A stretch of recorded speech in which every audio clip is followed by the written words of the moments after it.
یہ دیوبندی جماعت، تبلیغ جماعت جو گاؤں گاؤں دیہات دیہات قریہ قریہ پہنچ کر دین کا کام کرتے ہیں. آپ کے گاؤں میں نہیں ہے لیکن اڑوس پڑوس میں ہے، اڑوس پڑوس میں ہے آپ کے. یہ تبلیغ جماعت والے، ان کے علماء دیوبند، ہمارا ان سے اختلاف کہاں ہے؟ 100 سال کے اندر اختلاف ہے، 100 سال سے اوپر اختلاف نہیں ہے، 100 سے 150 سال اس سے اوپر اختلاف نہیں ہے. ان کے علماء نے اپنی کتابوں میں اللہ کے نبی علیہ السلام کی جناب میں، ان کی بارگاہ باعظمت میں ایسے خبیث کلمات لکھے ہیں جسے پڑھنے کے بعد مومن کی روح کانپ جاتی ہے، جیسے خباثتوں کا خمیر. دیوبندی جماعت کا سریل امیر ملا اشرف علی تھانوی کہاں پیدا ہوا تھا؟ تھانہ میں. اور مرا کہاں تھا؟ پخانہ میں. اشرف علی تھانوی نے اپنی کتاب حفظ الایمان میں سرکار علیہ السلام کے علم شریف کو بچوں، پاگلوں، جانوروں، درندوں، جمی حیوانات کے برابر کہا ہے. کلیجے پر ہاتھ رکھ کر بتاؤ ایسی خبیث بات کہنے والا مسلمان ہو سکتا ہے؟ دیکھو مدینہ شریف میں اللہ کے رسول علیہ السلام مسجد نبوی میں بیٹھے ہیں، صحابہ کرام کا ہجوم ہے، صحابہ بیٹھے ہوئے ہیں. ایک اعرابی اللہ کے نبی کی بارگاہ میں آتا ہے، ایک بدو اللہ کے نبی کی بارگاہ میں آتا ہے، کہتا ہے اللہ کے رسول میرا اونٹ گم ہو گیا ہے، یہ بتائیے میرا اونٹ کہاں ہے؟ آنے کے بعد وہ سوال کرتا ہے. 2 لوگ اللہ کے نبی کی بارگاہ سے اٹھتے ہیں، یہ 2 لوگ مسلمان ہیں، نبی کے پیچھے نماز پڑھتے ہیں، رخ والضحیٰ کو دیکھتے ہیں، زلف واللیل کو دیکھتے ہیں، یہ دونوں مسلمان ہیں. یہ دونوں باہر نکل کر کہتے ہیں کیسا پگلا ہے، اگر اونٹ گم ہو گیا ہے تو جنگل میں تلاشنا چاہیے، کھیت کھلیان میں تلاشنا چاہیے. ارے نبی کو کیا معلوم اونٹ کہاں ہے؟ انہوں نے کتاب نہیں لکھی، انہوں نے مدرسہ قائم نہیں کیا، انہوں نے یہ عقیدہ قوم کو نہیں دیا کہ نبی سے زیادہ علم شیطان کو ہے، یہ نہیں کہا نبی جیسا علم بچوں، پاگلوں، جانوروں کو ہے. صرف اتنا کہا اگر اونٹ گم ہو گیا تو نبی کو کیا معلوم. یہ کہہ کر یہ لوگ واپس آئے تو بلبل سدرا حضرت جبریل امین قرآن کی آیت لے کر اتر رہے ہیں، قرآن کی آیت لے کر اتر رہے ہیں. اللہ کے نبی نے ان سے پوچھا یہ بتاؤ یہاں سے جانے کے بعد تم کیا کہہ رہے تھے؟ وہ کہتے ہیں اللہ کے رسول راستہ کٹنے کے لیے ہم لوگ ہنسی مذاق کر رہے تھے. قرآن کہتا ہے وَلَئِن سَأَلْتَهُمْ لَيَقُولُنَّ إِنَّمَا كُنَّا نَخُوضُ وَنَلْعَبُ. جب آپ ان سے پوچھو تو یہ کہیں گے ہم ہنسی مذاق کر رہے تھے. قُلْ أَبِاللَّهِ وَآيَاتِهِ وَرَسُولِهِ كُنْتُمْ تَسْتَهْزِئُونَ. تم فرماؤ کیا اللہ، اس کے رسول اور اس کی آیتوں سے مذاق کرتے ہو؟ لا تعتذروا، بہانے نہ کرو. قد کفرتم، تم کافر ہو چکے ہو. بعد ایمانکم، ایمان لانے کے بعد. زمانہ خیر القرون کا مسلمان، رسول اللہ کا دیدار کرنے والا مسلمان اگر یہ کہے اونٹ گم ہو گیا تو نبی کو کیا معلوم؟ قرآن کہتا ہے لا تعتذروا قد کفرتم بعد ایمانکم. بہانے نہ بناؤ، تم کافر ہو چکے ہو. ایمان لانے کے بعد 14ویں صدی میں انگریزوں کا نمک خار، نمک حلال ملا اگر یہ کہے نبی جیسا علم بچوں، پاگلوں، جانوروں کو ہے، بتاؤ کیا وہ مسلمان ہے؟ پیچھے والوں کا اس مسئلے میں کچھ اختلاف ہے کیا بھیا؟ ہو سکتا ہے یہاں بھی محقق لوگ بیٹھے ہوں. آج کل بڑے محقق لوگ پیدا ہو گئے، عجیب عجیب پیدا ہو گئے. ایک صاحب مجھ سے ٹکرائے، ٹکرانے کے بعد دہلی ایئرپورٹ پر تشریف لائے. ان کا وجود نامسعود جب میرے قریب آیا تو میں نے دیکھا جبل اللحم، گوشت کا پہاڑ. معلوم پڑتا تھا کہ ہندوستان کے وزیر رزق و خوراک ہیں. بولے مولانا آپ کہیں دیکھے دیکھے لگ رہے ہیں.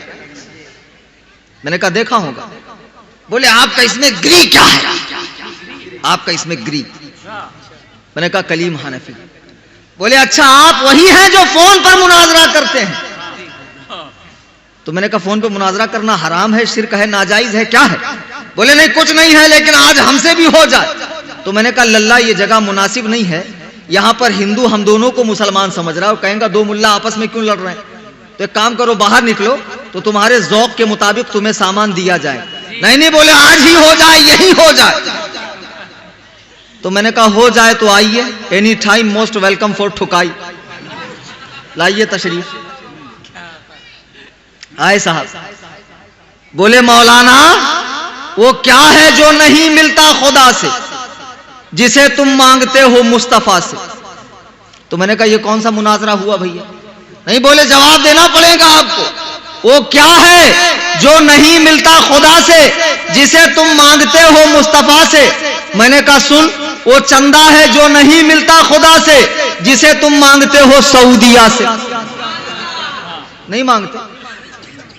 اتنے بڑے گدہ الذی ہیں، اللہ کے سوا کسی سے مانگنا شرک شرک شرک. سید صاحب بمبئی میں میرا پروگرام تھا، نارائن نگر میں 12 روز کا پروگرام ہوتا ہے، الگ الگ مقرر ہوتے ہیں، تو سب کو بولنے کا موقع دیا. جب میری باری آئی تو پولیس اسٹیشن میں جا کر بیٹھے، بولے اس مولانا کو ہم نہیں بولنے دیں گے، بولے یہ بہت گالی دیتا ہے اور اس کے پوسٹر میں بھی گالی لکھی ہے. پولیس والے نے ہم کو بلایا، کہا بھیا آپ کیوں گالی دیتے ہیں ان کو؟ میں نے کہا نا میں تو گالی نہیں دیتا ان کو. بولے یہ تو کہہ رہے ہیں کہ آپ گالی دیتے ہیں اور آپ کے پوسٹر میں بھی گالی لکھی ہے، آپ کی تقریر نہیں ہونے دیں گے. تو میں نے کہا کہاں گالی لکھی ہے؟ تو ایک پولیس والا مسلمان کھڑا تھا، اس نے پوسٹر پڑھا، بولے یہ شعر پڑھو اس میں گالی ہے. پولیس والے نے شعر پڑھا، نثار تیری چہل پہل پر ہزاروں عیدیں ربیع الاول سوائے ابلیس. تو ایک وہابڑا بولتا ہاں بس بس، ابلیس سے مراد ہم لوگ ہیں. ہم خود کہہ رہا ہے کہ ابلیس سے مراد ہم ہیں، ہم دیکھو ہم کو گالی لکھی کہ نہیں لکھی. تو پولیس والا کہہ رہا جب ابلیس سے مراد آپ لوگ ہیں تب تو بالکل صحیح ان کی تقریر ہوگی اور ہونا چاہیے. علامہ نظامی صحیح کہتے تھے وہابی بولتا مگر سمجھتا نہیں، عقل تو ہوتی نہیں. ان کا عقیدہ کیا ہے؟ حضور مر کے مٹی میں مل گئے، عقیدہ ہے نا. یہاں کوئی واقعی میں عالم بیٹھا ہو جو درس نظامی کا ماہر ہو تو اس سے پوچھنا، عربی زبان کی ایک لغت ہے لسان العرب، اور لغت کسی مسلک کی نہیں ہوتی، متفق علیہ ہوتی لغت، ڈکشنری. اس میں لفظ حضور کا معنی دیکھو، یہ کیا کہتے ہیں؟ نبی مر کے مٹی میں مل گئے. لسان العرب میں علامہ منظور افریقی رحمہ اللہ حضور کا معنی لکھتے ہیں قریب رہنے والا، پاس رہنے والا. یہ لوگ خود کہتے ہیں نا حضور صلی اللہ علیہ وسلم، گدھے کہتے بھی ہیں کہ قریب رہنے والے اور پھر کہتے ہیں کہ مٹی میں مل گئے. یہی ان کے اندر ہے. علامہ نظامی فرماتے تھے وہابی بولتا ہے مگر سمجھتا نہیں، اور حقیقت ہے نہ ان کے بڑوں کے پاس عقل تھی نہ ان کے پاس عقل ہے. بک تو دیں گے، بکتے بھی نہیں ہے، بکتے ہیں. بک دیں گے لیکن معلوم نہیں کیا بکا. ایک صاحب بڑے تاؤ میں آئے، بولے مولانا آپ ہمارے پیچھے نماز کیوں نہیں پڑھتے؟ تو میں نے کہا تو مصیبت کون سی یار، میں تیرے پیچھے نماز کیوں پڑھوں؟ نماز کا وقت بھی تو نہیں ہے. تو ہے کون؟ بولے مولانا میں دیوبندی. تو میں نے کہا سن، اللہ نے عورتوں کو 3 چیز نہیں دی. اللہ نے عورتوں کو نبی بنایا، ارے بولو بھائی، نبوت نہیں دی. کوئی خلیفہ عورت بنی، اللہ نے خلافت نہیں دی. اللہ کوئی امام عورت بنی آج تک، اللہ نے عورت کو نبوت بھی نہیں دی، خلافت بھی نہیں دی، امامت بھی نہیں دی. میں نے کہا سن، ہم اللہ کے بندے اور ہماری مسجد میں امام اللہ کا بندہ.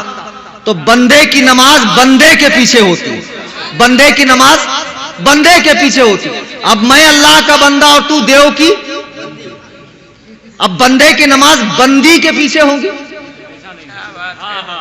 بندے کی نماز بندی کے پیچھے ہوگی. اور بھی بندی کس کی؟ دیو کی. عقل تو ہے نہیں، بول تو دیں گے دیو بندی. اتنا گھٹیا نام ہے کہ نام سے ہی کراہت ہوتی ہے.